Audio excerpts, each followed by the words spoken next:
Disney Lorcana has just unveiled its next set, Shimmering Skies, dropping on August 9th. The story picks up after Ursula's defeat with a grand celebration among the Great Illuminaries' inhabitants. We got some card reveals already, so let's dive into it.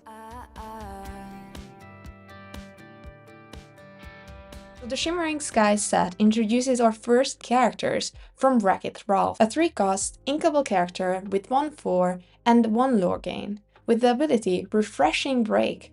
Whenever you ready this character, gain 1 lore for each 1 damage on him. So Ralph fits perfectly into the self-damaging strategy that's slowly gaining momentum in the Ruby decks. Like Donald Duck, Ralph benefits from taking damage. The most obvious synergy here is with Teeth and Ambitions. Combine him with cards like LeFou, Go the Distance, or On Your Feet during your turn, you can gain this extra lore faster, not just at the beginning of your turn, when it readies automatically. You can also get some additional benefit after the lore gain by using Sword in the Stone or Dinner Bell to profit some more from the damage you already put on him. The next 2 cards we were shown were featuring Vanellope herself. Sugar Rush Champ is a 1-drop vanilla card with 2/2 with 1 lore. Random Rooster Racer, however, is a more spicy card. She's a 4-drop non-inkable character with 3/3 and 2 lores.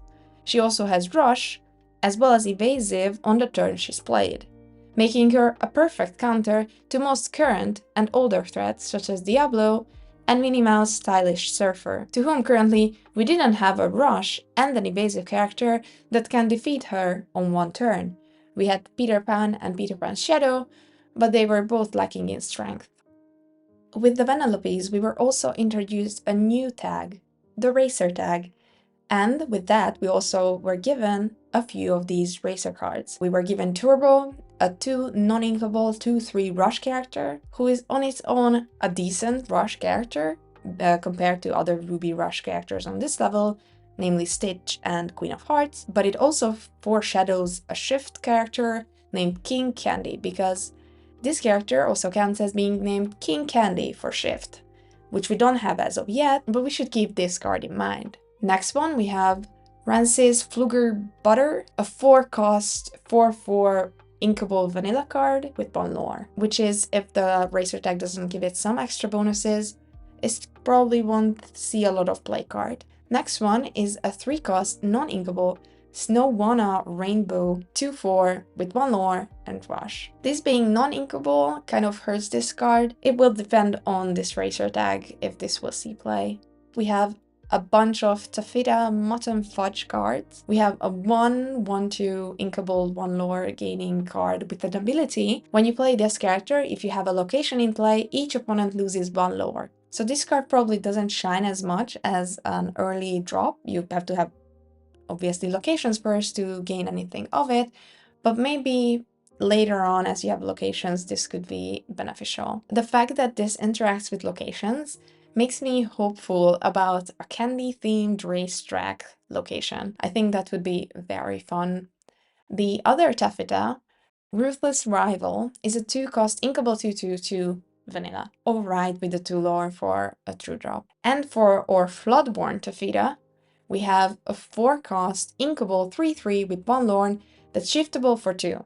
Once per turn, when this character moves to a location, gain 2 lore. So we have to see more cards for these synergies. Our first Wreck-It Ralph location is called Bad Anon, a villain support center. 3-cost inkable, 2 to move here, 7 willpower. There is no one I would rather be than me. Ability with villain characters gaining Exert, cost 3. Play a character with the same name as this character for free while here. And the location also gains 1 lore. Now, while this is a very intriguing ability, if you have a look at all the villains we don't really have a lot of villains where the spectrum of low-cost characters ranges to high-cost characters. The Emerald Hades already kind of has similar ability. You can banish one of your other characters, play a character with the same name as the banished character for free. This is a free ability, but it still doesn't really get any play. Next up, we have 5-cost inkable Elsa 2/5 with 1 lore, with extremely interesting abilities and a gorgeous artwork. She has Rush, as well as Evasive, as well as an on-play ability. So when you play her, you can exert a chosen opposing character, basically having Pinocchio's ability. This card being inkable makes it a really playable card. Another card from Frozen 2 is Bruni, a very cute looking fire salamander. For 4 cost, an inkable card with 2/2 with 2 lore. It's also evasive, which, as we know, a useful ability. It also possesses a parting gift. When this character is banished, you may draw a card. So this is the same ability that the 2-drop Cusco has, which we see people use here and then. This can also be buffed with the Merlin Crab, taking out even bigger evasive threats, and that parting gift ability is just making that even better. Our last revealed Frozen character is Kristoff, Reindeer Keeper, a 9 cost, uninkable card with 3/7 with 3 lore. He has ability Song of the Herd. For each song card in your discard, you pay 1 less to play this character. He also has Bodyguard. So this ability obviously resembles a lot the Chernobog's ability without the song restriction. And that card says some play in Red Fossa or Mufasa decks, and we can think that this might see some play in Steel Song decks in moderation. Next up, we have the first card of the Great Illuminary, Radiant Ballroom. 3 cost, inkable card with 2 to move here, and it has 9 willpower, without any lore. Warm welcome. Characters with support get +1 lore and +2 willpower while here. As we have seen from people playing Hidden Cove, 1+ willpower is very strong, so 2+ willpower should definitely see play. However, needing to have support is where it gets, I guess, tricky, but we have the perfect card that gives everyone support, Alice. A 3 cost, a card that is inkable, and it provides all your other characters support. If you have Alice, then you can just have characters with support move there for +1 extra lore and +2 willpower. Next up, we have Scar, a Vengeful Lion, 4 cost, inkable 4/2 with Ward, 1 lore. With the ability, whenever one of your characters challenges a damaged character, you may draw a card. This card plays into Emerald's obsession with being able to interact with characters that are damaged, such as, for example, Helga Sinclair, who can deal damage to damaged characters, or Prince Philip, who's basically the monstrous dragon of Emerald, except only for damaged characters. Again, we will have to see where this goes. It just makes you feel like maybe if you won this, you should just play Ruby.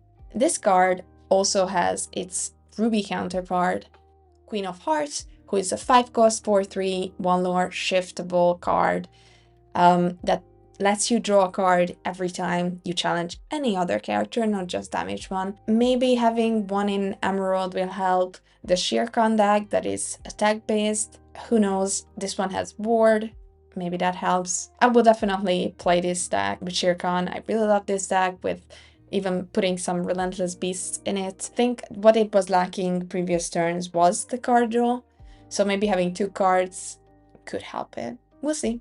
You're welcome. An action and song card for 4 ink that is inkable, and it allows you to shuffle a chosen character, item, or location into their player's deck. So basically anything that can be put onto the board, and that player then draws 2 cards. So we have seen similar abilities, but nothing quite like this on characters such as Judy Hopps or Yzma, the same ability just for characters only. This card could be very good to play on yourself for extra card draw, or to protect cards that you might lose anyway, like a Cursed Merfolk or Flynn Rider that have low willpowers. Or it could be good to help you deal with your opposing character's threats, such as a Queen's Castle, a Lucky Dime, or just a Monstrous Dragon. We have 7 cost, non-inkable Kronk, Head of Security, a 6/6 with shift 5. During your turn, whenever this character banishes another character in a challenge, you may play a character with cost 5 or less for free. Wow, this seems extremely spicy. With 6/6, you can basically get rid of most big threats on the board, such as Robin Hood, Tinkerbell, Beast, Of course, there are some exceptions like Tamatoa, but basically you just got rid of a strong character on their side of the board, and you're allowed to drop something like Cusco or Beast Tragic Hero down on the field. That sounds crazy. Currently, we only have 2 Kronks that are both 6 costed, which might be a non-ideal shift target, but you can just hardcast it. And let's not forget that we have this little guide called Morph that we can just always shift anything onto. I think this could definitely see some play, especially if we get a decent Kronk that we can shift this onto. Going off with a bang, we have 2 legendaries remaining. We have Donald Duck, Pie Slinger, a 5-cost Inkable 3/6, with shift for 1 lore and 2 abilities. Humble Pie. When you play this character, if you use shift to play him, each opponent loses 2 lore. And Raging Duck, of course, Donald is always raging. While an opponent has 10 or more lore, this character gets +6 strength, making him a 9/6. So currently, for example, for the shift ability, we have a few Donalds, but none of them are really played.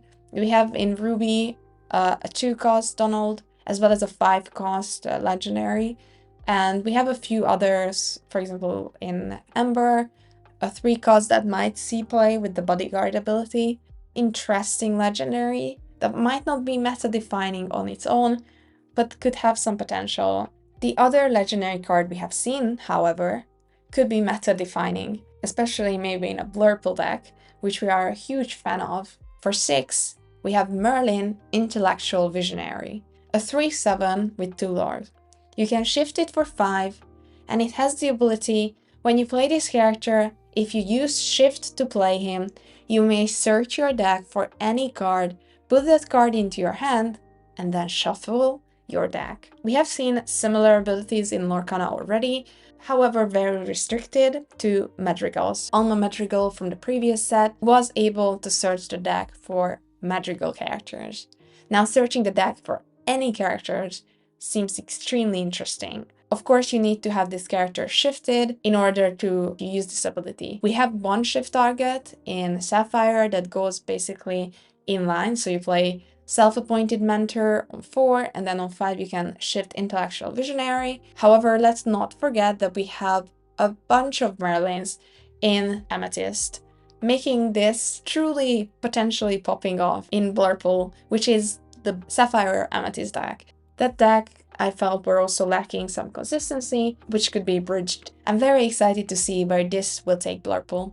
And to finish off, we had 1 more card shown that is available with a villainous exclusive art, a foil promo of John, Gold Lover. 4-cost, inkable card, 3/4, and this art is only available inside these Introduction to Evil Villainous board games, also from Ravensburger.